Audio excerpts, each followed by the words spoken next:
LPU ప్లేస్మెంట్ల రికార్డులు సృష్టిస్తోంది. Final year student 2.5 కోట్ల ప్యాకేజ్ పొందుతున్నారు. 1700 మందికి పైగా ఎల్పియు స్టూడెంట్స్ 10 లక్షల నుంచి 2.5 కోట్ల ప్యాకేజెస్ పొందారు.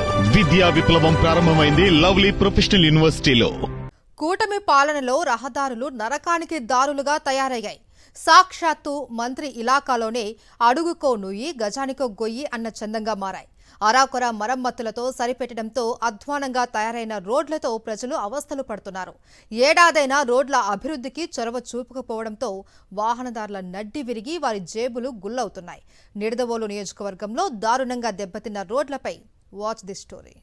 అధికారంలోకి రావడమే ఆలస్యం, రోడ్లను అద్దంలా మారుస్తామంటూ ఎన్నికల సమయంలో ఊదరగొట్టిన కూటమి నేతలు తర్వాత ఆ ఊసే మరిచారు.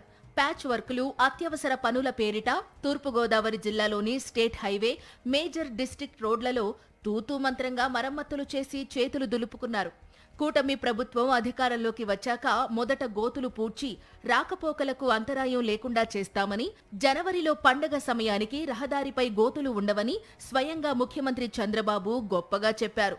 ఒకవేళ ఎక్కడైనా గోతులుంటే స్థానిక ఎమ్మెల్యేను నిలదీయాలన్నారు. కానీ క్షేత్రస్థాయిలో ఏడాది గడుస్తున్నా పరిస్థితి భిన్నంగా ఉంది. తూర్పుగోదావరి జిల్లాలోని మంత్రి కందుల దుర్గేష్ ప్రాతినిధ్యం వహిస్తున్న నిడదవోలు నియోజకవర్గం రోడ్లు సరిగా లేకపోవడంతో ప్రజలు పడుతున్న అవస్థలు అన్నీ ఇన్నీ కావు. నిడదవోలు నుంచి పశ్చిమ గోదావరి జిల్లా నరసాపురం వరకు ఉన్న ఆర్ఎండ్బి రహదారి నరకానికి రూట్లా తయారయ్యింది. రోడ్డంతా గోతులు ఉండడంతో చాలా ఇబ్బందిగా ఉందంటూ ప్రజలు ఆవేదన వ్యక్తం చేస్తున్నారు. సుమారుగా 2 కిలోమీటర్ల మేర ఈ రోడ్డు అసలు ఏం బాగోలేదు సార్. గతుకుళ్ళతో ఉన్నాము. రాత్రులు అయితే చాలా ఇబ్బందికరంగా ఉంటుంది. భారీ వెహికల్స్, ఇసుకతో ఉన్నటువంటి లోడ్స్ ఇటువైపు వెళ్ళడం వలన రోడ్లకి ఎన్నిసార్లు మరమ్మతులు చేసినప్పటికీ అది రోడ్లన్నీ కూడా పాడైపోతూ ఉన్నాయి. దీనివల్ల అనేకమైనటువంటి ఎంప్లాయీస్ ఇబ్బంది పడుతూ ఉన్నారు, కూలీ వాళ్ళు ఇబ్బంది పడుతూ ఉన్నారు. సో వాన పడుతూ ఉంటే అసలు ఎటువంటి నడవడానికి కూడా అవకాశం లేటువంటి పరిస్థితి.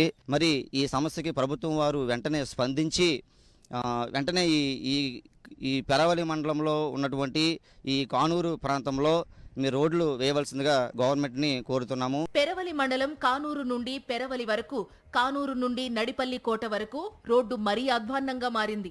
వర్షాలు కురిస్తే బురద రోడ్డుగా మారుతుందని, ఎండలు కాస్తే రోడ్డు కనిపించనంత దుమ్ము ధూళి రేగి కళ్లల్లో పడి వాహనదారులు ప్రమాదాల బారిన పడుతున్నారు.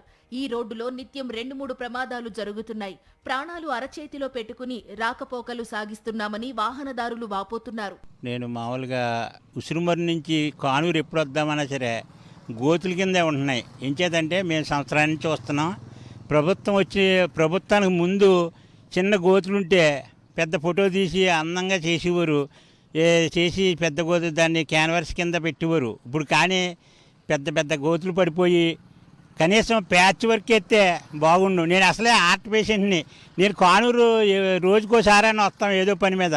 వస్తుంటే ఈ గుండ్లు కవిగిపోయి అసలు ఒకరోజు వస్తాం మానేస్తున్నాం. ఎంచేతంటే పెద్ద పెద్ద గోతులు మీరు చూసి ఉంటారో. ఉసిరిమరి నుంచి కానూరు దాకా హెవీ గోతులతో అక్కడికే మొన్న అగ్రహారం కుర్రోడు పడిపోయి యాక్సిడెంట్ అయ్యి ప్రమాద స్థితిలో కూడా పడ్డాడు. గత ప్రభుత్వం రోడ్లను అభివృద్ధి చేయకపోవడంతో గుంతలమయంగా మారాయంటూ అప్పట్లో కూటమి నేతలు విషం చిమ్మారు. అయితే కూటమి ప్రభుత్వం అధికారంలోకి వచ్చాక రహదారుల్లో గోతులను పూడ్చేందుకు నిధులు మంజూరు చేస్తామని నాయకులు ప్రకటించారు. తరువాత ప్రాధాన్యత ప్రకారం రోడ్లు బాగు చేస్తామని చెప్పారు. ఇప్పుడు ఏదీ పట్టించుకోకుండా రోడ్ల విషయమే మర్చిపోయారు కూటమి నాయకులు.